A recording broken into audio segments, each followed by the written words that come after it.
बिहार में draft voter list जारी होने के बाद हंगामा मचा हुआ है। पटना से लेकर दिल्ली तक विपक्ष चुनाव आयोग को घेरने में लगा हुआ है।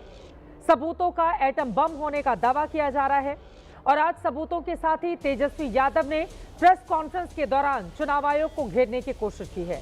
तेजस्वी ने पत्रकारों के सामने ड्राफ्ट वोटर लिस्ट में अपना नाम चेक किया और दावा किया कि उनका नाम है ही नहीं।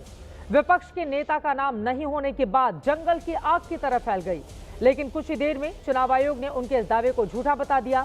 चुनाव आयोग ने बाकायदा सबूतों के साथ दिखाया कि तेजस्वी यादव का नाम वोटर लिस्ट में अभी भी मौजूद है। और इतना ही नहीं, चुनाव आयोग ने यह भी दावा किया कि तेजस्वी ने 2020 के विधानसभा चुनाव में अपने हलफनामे में इसी वोटर कार्ड का जिक्र किया था। यानी जब तेजस्वी यादव के पास 5 साल से ये वोटर कार्ड है तो वो किस वोटर कार्ड का हवाला दे रहे हैं जो अब हटा दिया गया है। इससे सवाल खड़ा हो रहा है, क्या तेजस्वी के पास दो वोटर आईडी कार्ड तो नहीं। सवाल यह भी है कि अगर चुनाव आयोग सही है तो क्या तेजस्वी यादव चुनाव आयोग के वेरिफिकेशन अभियान के खिलाफ भ्रम पैदा कर रहे हैं। सवाल चुनाव से पहले चुनाव आयोग बनाम विपक्ष का भी है। महादंगल में आज की बहस की शुरुआत तमाम मुद्दों को लेकर करेंगे, लेकिन उसके पहले ये बयान सुनिए। अभी भी उनका नाम कायम है और सभी लोग सार्वजनिक तौर पर हैं, सभी लोग देख सकते हैं। जो मेरा वोटर आईडी में जो ईपीआईसी नंबर है वो ईपीआईसी नंबर नहीं है, दूसरा ईपीआईसी नंबर होगा। ईपीआईसी नंबर बदलता नहीं है। जो एपिक नंबर हमारा पास उपलब्ध है, जो गहन पुनरीक्षण के पहले उनके नाम के साथ जुड़ा हुआ एपिक नंबर, वो एपिक नंबर उनके द्वारा भी सेम एपिक नंबर को 2020 के विधानसभा चुनाव में समर्पित किया गया। तेजस्वी यादव तो 9वीं फेल है, उनको तो बुद्धि है कि नहीं है पता नहीं, लेकिन जानकारी का अभाव है। ये भी कपटी है, बिल्कुल राहुल गांधी की तरह ही कहते हैं कि मेरा नाम इलेक्टोरल रोल से कट गया।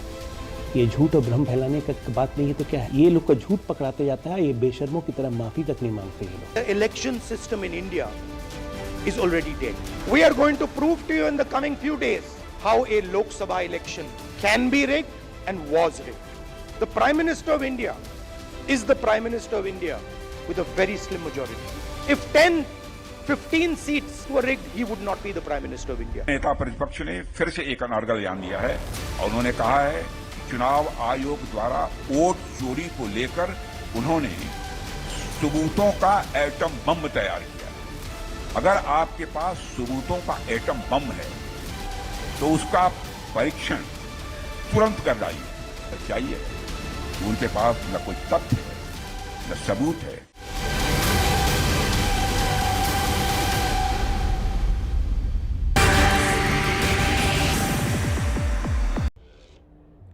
तो वोटर लिस्ट के मुद्दे पर फंस गए हैं तेजस्वी यादव।